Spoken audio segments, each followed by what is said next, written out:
Good evening and welcome to Center for Spiritual Living, Greater Las Vegas's Wednesday evening service.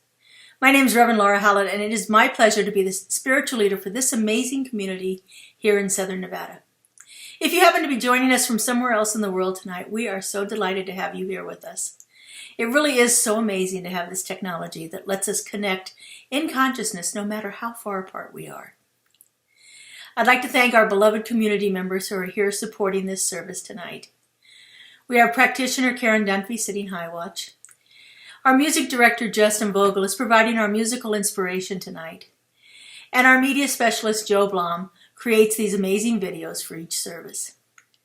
And I want to thank all of you who are watching this service. You are the reason that we do what we do here at Center for Spiritual Living, Greater Las Vegas. Our Wednesday night services are designed to take us a little bit deeper into our exploration of the topics and the ideas that we are speaking about each month.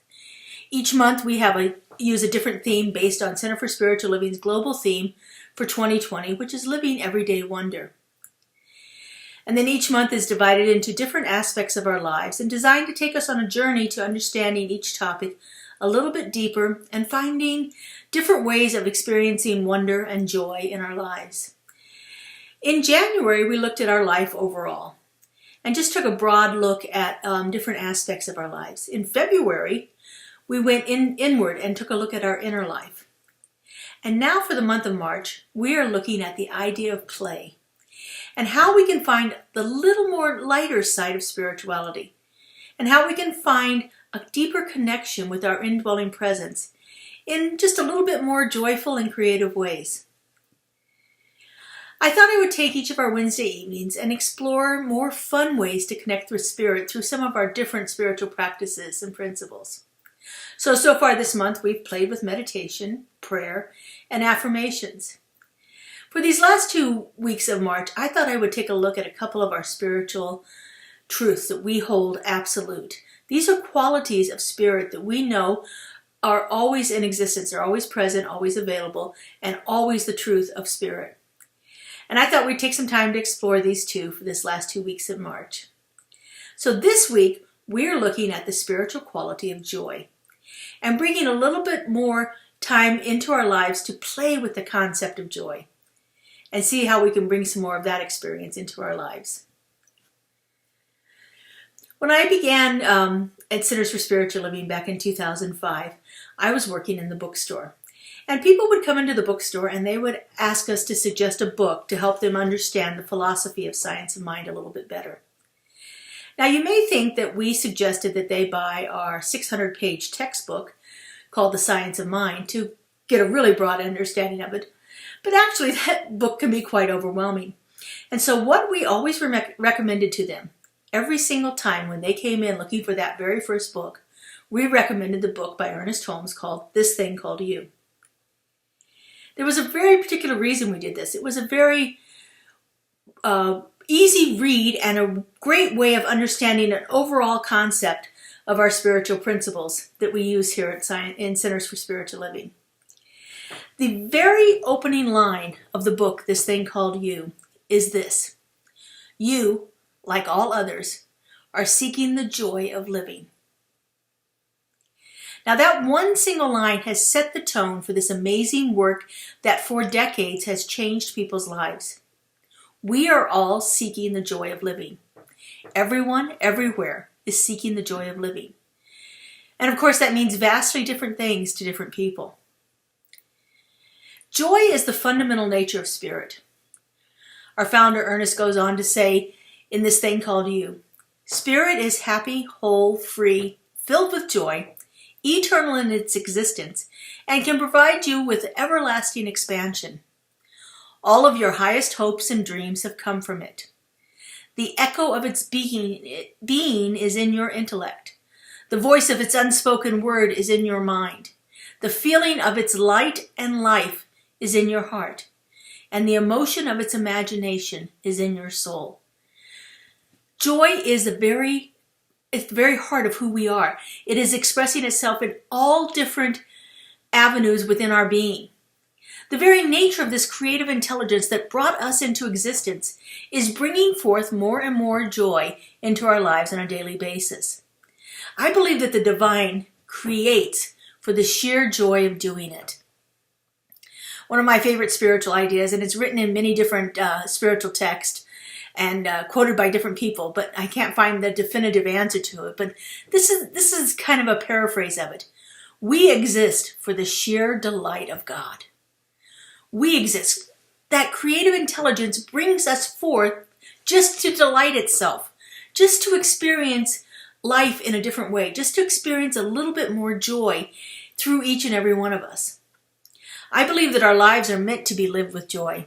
And I know that there are many things that take us out of that sense of joy, that distract us from the purpose of our existence. So how can we be more conscious about bringing joy into our lives in greater and greater ways?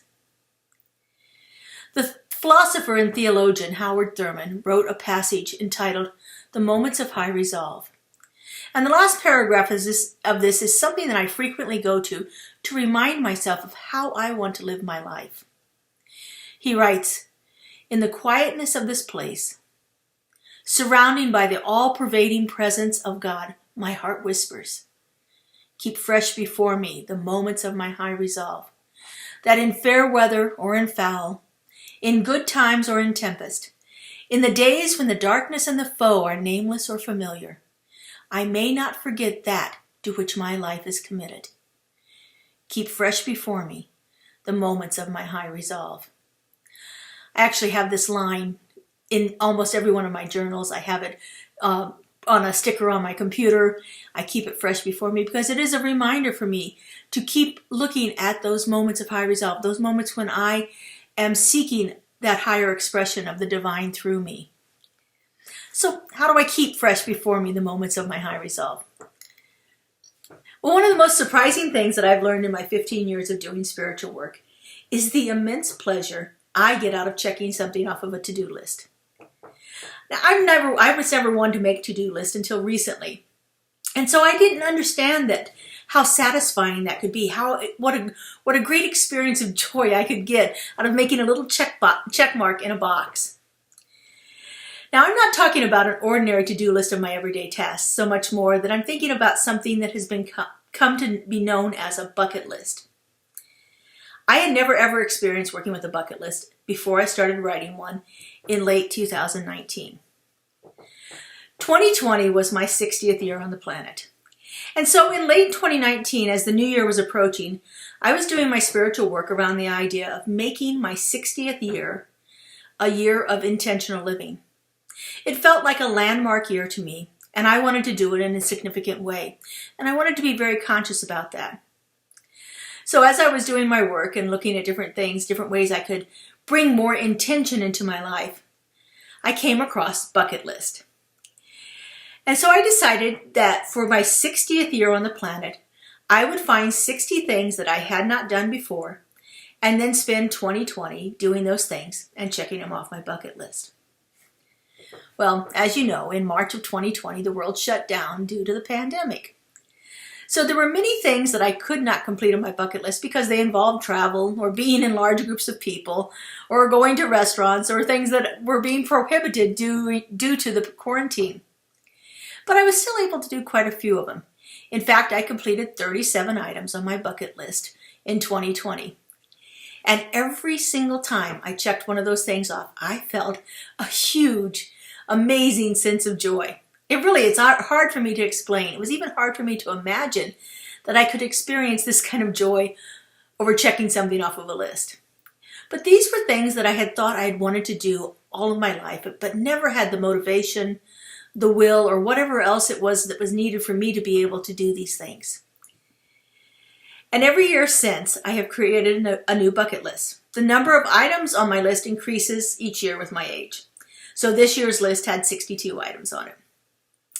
Now, sometimes those items are carried over from the previous year, as they were in 2020. Those 23 things that I couldn't get done were carried over to 2021.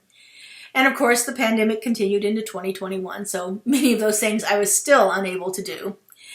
And there are a few of them that got carried to my 2022 list. And some of them were revised and decided, yeah, I'm not into doing that one anymore, so I'll just take that one off of my list. So I may never get to a point where I have a completely fresh new list.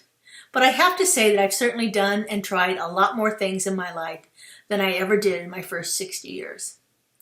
So I thought it might be fun tonight to take you through some of the things that to keep in mind when making a bucket list for yourself. If you've never done it before, I highly encourage it. So the first thing that you want to do is to choose the perfect place or the perfect thing to keep your bucket list in. Now, I happen to use a journal. I keep everything in a journal. And so I have a different color for each year, and I do mandalas. So I drew a mandala and then turned it into a sticker so I could put it on my cover just to make it special. So these are what my bucket lists look like. I do about 3 or 4 of these a year, so I have to transfer the list from one book to the other, but that's okay too. I thought about putting it on paper and sticking it in there, but there's something nice about writing it out again too, and then checking it off, because I get to check them off multiple times throughout the year. Give your list a name. Find something that you want to call it. Mine is for the first one was 60 things in my 60th year. And so each year is like the same kind of thing, 61 things in my 61st year, and so forth. But you can come up with an exciting name for it. My to-do list for an expanded life, or Laura's wish list, or whatever you want to call it. Make yourself a name. Make it special. Choose the length that you want your bucket list to be. Oftentimes you think of 100 things, and 100 things on your list. When I was doing my research on bucket lists back in 2020, I looked up lots of different bucket lists. There were many people that had blogs that they had their bucket list written on their blogs, and it was a great way of kind of beginning to explore it.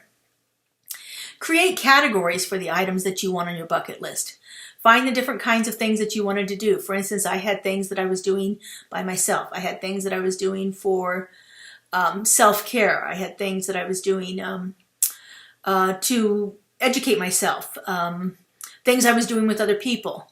I had food things, different kinds of food that I wanted to eat, different skills and things to do. And always on my bucket list, I have a creativity section. I have a creativity category on there. Things that I want to create, things that I want to write, things that I want to bring forth into expression, because creativity is very important to me. And then spend a little bit of time getting in touch with yourself. Really tap in to see what is important with you. Our process of visioning is powerful for this. You can go back through the meditations and contemplations that we were doing on the first week in March. Some of those things might help you get clarity about what it is. But really get in touch with yourself and see what is on your heart wanting to be completed. And then find other ideas for your list. Like I said, looking online, search, just Google bucket list, and there were hundreds of different people's bucket lists posted on there. Find ideas. I found ideas on those lists for things that I hadn't thought of, and so it was great. And then once you get your list completed, start doing it. Start ticking those things off. Honestly, I am just surprised at the joy I get out of ticking something off on a piece of paper in a book. So here's some different ideas for your different kind of categories for bucket list. You may want to do a travel bucket list, places that you want to visit. Like I said, I have a creativity bucket list, and so that's something that's really important to me. Relationship bucket list. Maybe you want to enter into a relationship. Maybe you want to change your relationship. Maybe you want to have more people that you are in relationship with. However that works. A wellness bucket list. Things that you want to do for yourself to improve your overall health and well-being. You might have one that involves nature and wildlife. It could be like zip lining in the rainforest, or petting a tiger, whatever that is. Spending time hiking through the woods, whatever that might be. You may have a sports bucket list. I've never been a big sports fan, but on my bucket list was to see a professional sporting event. I didn't know what I was going to do, and I still haven't done it. It's the one that gets carried over because, pandemic. You might have an entertainment bucket list. I had some concerts and things that I wanted to go to, people that I wanted to see. Some of them I've been able to see, and some of them I haven't. If you're a foodie, make a list of the restaurants that you want to go to, or the types of foods that you want to eat. There were several different types of food that I had never experienced, and I put them on my bucket list. And then you may have something that's just absolute luxuries, things that you really want to do. Take a cruise, get a diamond ring, whatever that is that you want to do for yourself. Put that on there, luxury things. You know, this is something that we can really begin to bring into our life in a greater expression. You can really begin to experience more of that joy when we are purposeful about living, when we are purposeful about what we are doing, and when we keep that purpose that we have, that purpose that we've set for ourselves, when we keep that fresh before us in our moments of high resolve. Having that list keeps it fresh in front of me. Having that list in my journal, and I go back through it at least weekly. I will go through my bucket list and see if there's anything upcoming that I might be able to complete one of those items on my bucket list. If there's something that I'm going to be doing that will help me check something off of my list, I make sure that I've kept that fresh in front of my mind so that when I do get it, then I can actually go back and check that off. You know, we are meant to be in utter delight in our lives. We are meant to experience the joy of life. We are meant to experience that God quality of joy through each and everything that we do in our lives. And honestly, we can actually have more of that if we are purposeful about it. If we are actually purposeful and intentional about what we're doing, we can bring more of that into our experience. And so I want to leave you with this passage from Ernest Holmes. This is from his book, Ideas of Power. He says, "There is a laughter of God. Let's laugh it. There is a song in the universe. Let's sing it. There is a hymn of praise. Let's praise it. There is a joy, a beauty, a deep, abiding peace. Let's experience it." Find those opportunities to be more purposeful about how you are experiencing joy in your life. It truly is a great spiritual practice, and it will bless you in untold ways. So we have Justin here coming up with a song for us, but in the meantime, I encourage you to find a way to create that purposeful list for yourself, that thing that you want to bring more joy into your life through. Find a way to make a list of the things that are going to bring you joy, and then start doing them and check those little things off. Have a great week, everyone. Here at Center for Spiritual Living Greater Las Vegas, we are a mission and vision-driven community. We offer transformative educational opportunities, deep and meaningful moments of connection, uplifting Wednesday and Sunday services. We greatly appreciate your contributions that support the amazing work we're doing here in Southern Nevada. We have several easy ways you can contribute. We have text to give. Simply text the amount of your donation to our text to give number, and you'll be prompted to enter your information. There's a link to our online donation page posted below this video where you can contribute by debit or credit card. And of course, you're always welcome to send a check to our office if that works better for you. All of your contributions go to support the great work that we're doing here in Greater Las Vegas community.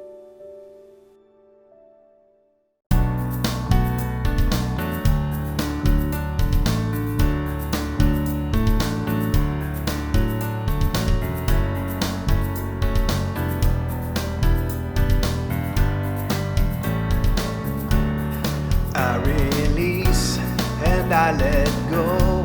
I let the Spirit run my life, and my heart is open wide. Yes, I'm only here for God.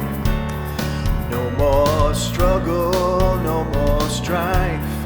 With my faith I see the light.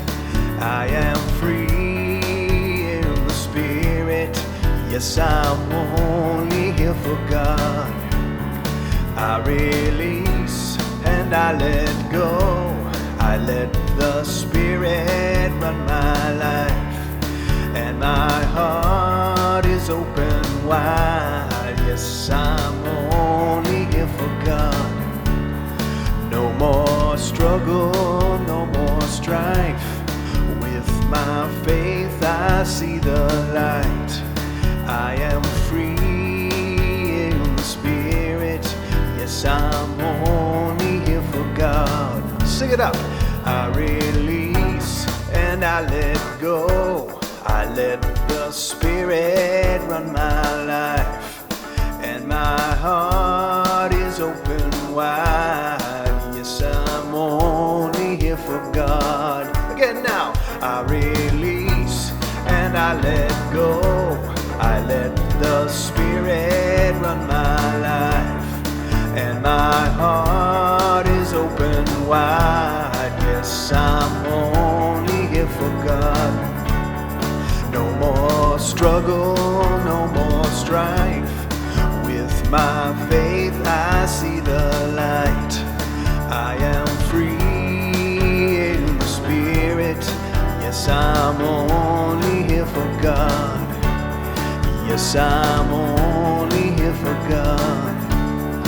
Yes, I'm only here for God.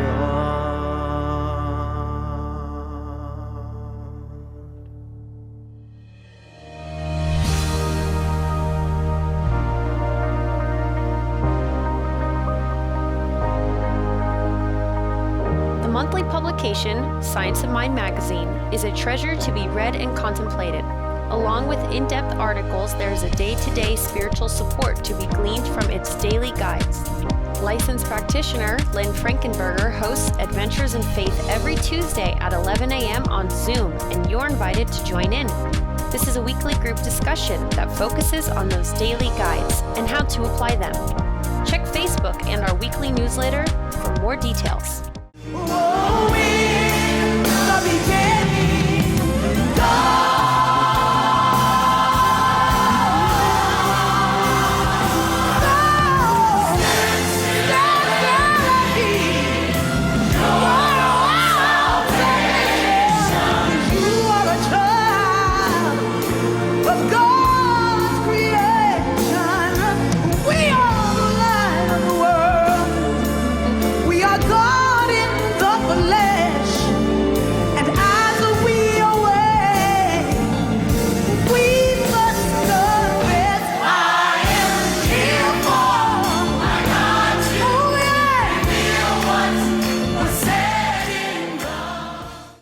CSL Greater Las Vegas brings you much of your favorite spiritual music every Friday at 7 p.m. with spiritual soundscapes. Enjoy performances from CSLGLV vocalists along with special guest singers. It's music for your soul. Subscribe to the CSLGLV YouTube channel to get a convenient link sent to you for each musical performance. At CSL Greater Las Vegas, it is our mission to inspire spiritual discovery through community connection, exploration, and celebration. This mission supports the all-inclusive vision of Centers for Spiritual Living worldwide, in which we envision a world that works for everyone and all of creation.